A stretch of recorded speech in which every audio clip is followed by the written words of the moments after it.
Most people, half of what they thought today is the same things they thought yesterday.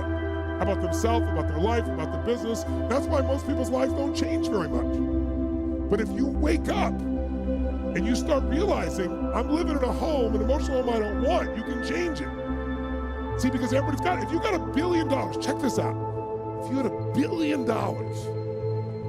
but the habitual emotions you go back to are frustrated, pissed off, then your life is called frustrated and pissed off. It doesn't matter how much money you have. Write this down, please. The quality of my life is the quality of my habitual emotions. The quality of my entire life is nothing but the quality of my habitual emotions. Whatever habits of emotion, wherever my emotional home is, I will find a way to get back there. And until I change that, I'm gonna have a problem. How many of you see people in some part of the world, in my country, for example, you'll see this in the middle of America where there's certain places that have cyclones all the time. Or maybe down in New Orleans or places where every few years you get a huge storm that wipes out everybody right on the coast there. But then 2 years later, it happens again. They rebuild, it happens again. How many have ever thought to yourself, why don't these people move? Why don't they move, guys? Because it's what they're conditioned. They call that home. I don't want to leave my home, it's what I know.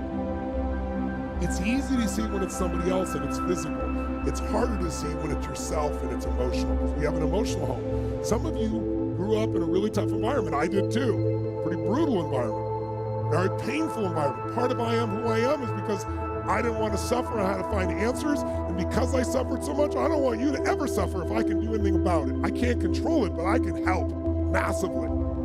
But it's only because I suffered so much I don't want anybody else to. But think about it. Most people suffer even when they're successful.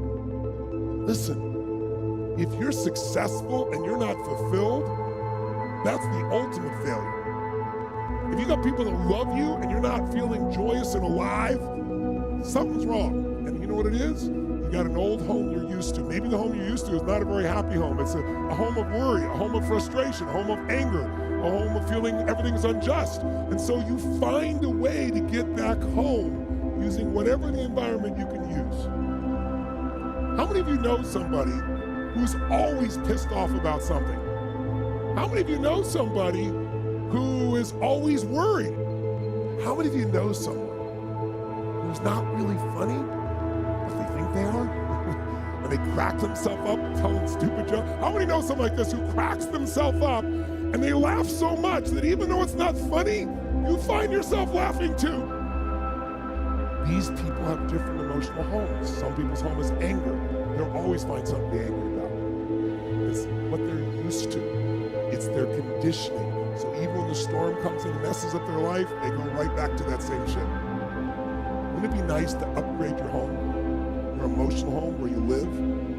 What if you could live every day with a vast majority of the emotions you had were joy and gratitude and love and appreciation, even in the middle of COVID, even when somebody does something unjust, compassion, playfulness. What would that feel like if you were in those states every day, 99% of the time when you weren't, you got out of it quick?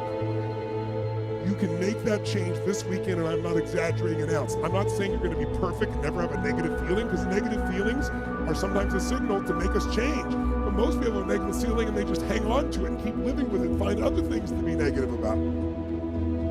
That will never give you what you want. The money won't do it. The acknowledgement of others won't do it. Everything you think will do it will not do it. Only one thing will do it. You drawing a line in the sand and making the most important decision of your life that you're going to live in a beautiful state no matter what. Because life is too short to suffer. We have a choice. Listen to me. Pain is sometimes part of life, but suffering is a choice. But for most of us, not a choice, because we have the habit of suffering, being stressed, being worried, being frustrated, being pissed off. And because we're wired that way, that's the muscle we build.